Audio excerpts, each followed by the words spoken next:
Ces jours-ci, vous avez tous remarqué la hausse du prix de l'essence, même que dans les dernières semaines, les derniers mois, ceux qui font l'épicerie remarquent aussi une hausse là, sur les produits là, qu'on retrouve en épicerie. Toutes ces hausses de prix-là, ça cause des soucis ou des casse-têtes pour les budgets de chaque personne. On doit revoir son budget. Mais cette inflation n'a pas d'impact juste sur les personnes, mais aussi sur les organismes qui viennent en aide aux personnes également. Et pour en parler, je suis avec la directrice de Moisson-Vallée, Brigitte Pellerin. Bonjour Brigitte. Salut. Un plaisir de te revoir. Oui. Là, c'est pas nécessairement pour des bonnes nouvelles. Non! Parce que là, avec tous les coûts qui montent, ça a des impacts chez vous. Là. Ça peut ressembler à quoi, les impacts? Oui, tu sais, on le voit tous au niveau personnel, puis au niveau des clients de Moisson-Vallée. Le gaz augmente. Personnellement, c'est ça va nous coûter plus cher. L'épicerie augmente. Mais à Moisson-Vallée, le gaz a augmenté. Donc, la vanne pour la cueillette dans les épiceries, nos coûts augmentent. La livraison des denrées pour les clubs des petits déjeuners, ça aussi, ça augmente. La livraison des collations, ça fait que là, j'ai un coût là.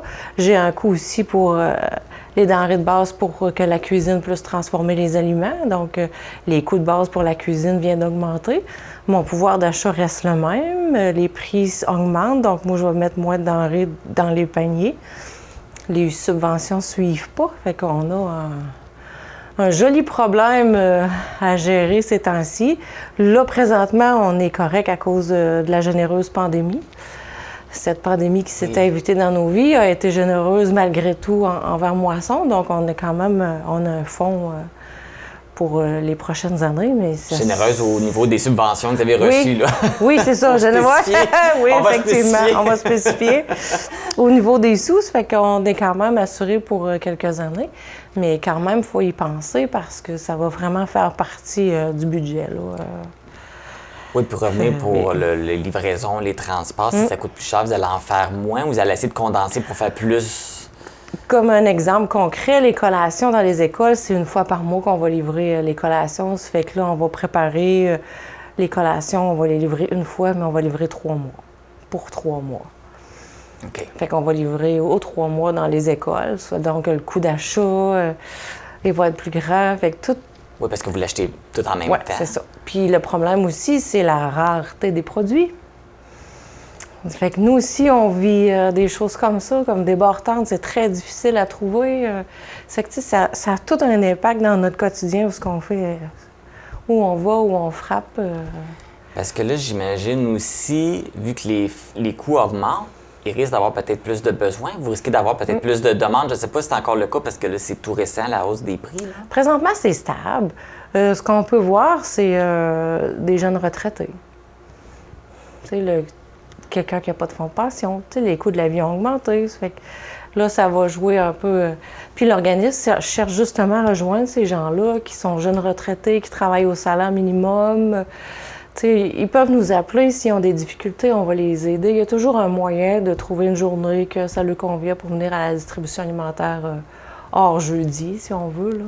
Fait que l'organisme va s'adapter pour essayer d'aider le plus de gens possible. C'est juste que ça va vous demander une plus grande gymnastique. Là. Oui, vous allez devoir faire la split. Là. C'est ça, une très grande gymnastique. Puis on va falloir se mettre une campagne de financement parce que comme les gens nous amènent des dons à l'organisme... Oui, si leur coût d'épicerie est plus élevé, ils vont dire, ben moi, je vais donner 3 cannes de moins à Moisson. Toutes ces petites choses-là, au bout de l'année, vont finir par nous.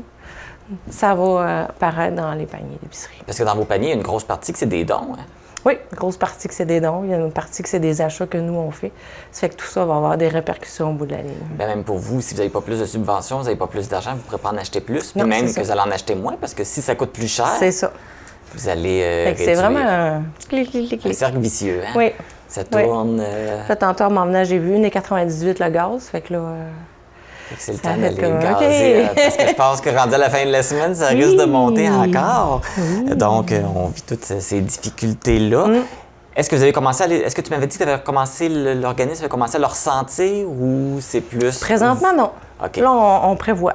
On essaye de prévoir le plus possible. Mais comme je te dis, même si on voudrait acheter des millions de boîtes de céréales pour parer aux coûts éventuels puis à l'augmentation, les fournisseurs ne fournissent pas.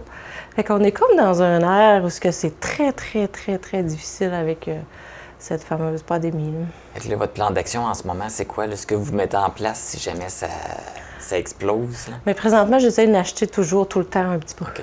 Toujours avoir une bonne réserve. Ouais, toujours avoir une réserve, mais je peux pas commander une dizaine de boîtes de telle sorte de céréales, tu sais, des caisses. Ça n'existe plus. Là. Les fournisseurs m'appellent. Puis...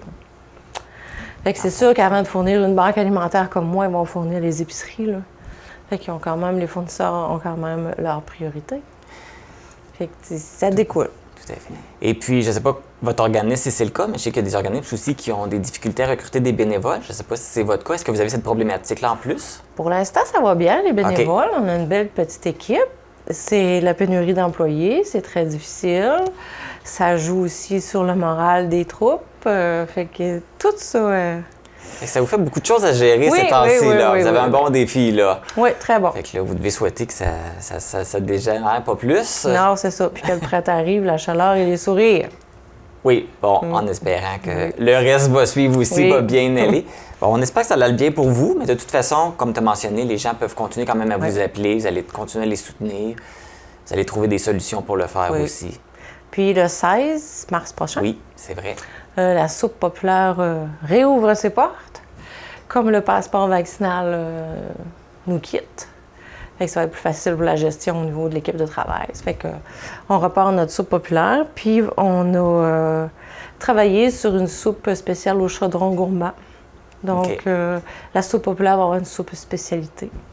Ça va être au menu dès le 16 mars, à partir du 16 mars, ça reprend. Les gens se présentent à Moisson-Vallée? À la salle avant, de 11h30 à 1h. À tous les jours? Juste le mercredi. Le mercredi? Oui. Parfait. Gratuit, sauf le dessert à $1. Parfait. Bien, merci beaucoup, Brigitte, de ton passage. Puis, écoute, on espère que ça va bien aller pour l'organisme, malgré toute cette inflation-là. Ça devrait, on va trouver des solutions. Parfait, merci. Merci. Donc, les gens sont invités. La soupe populaire va reprendre ce mercredi, le 16 mars.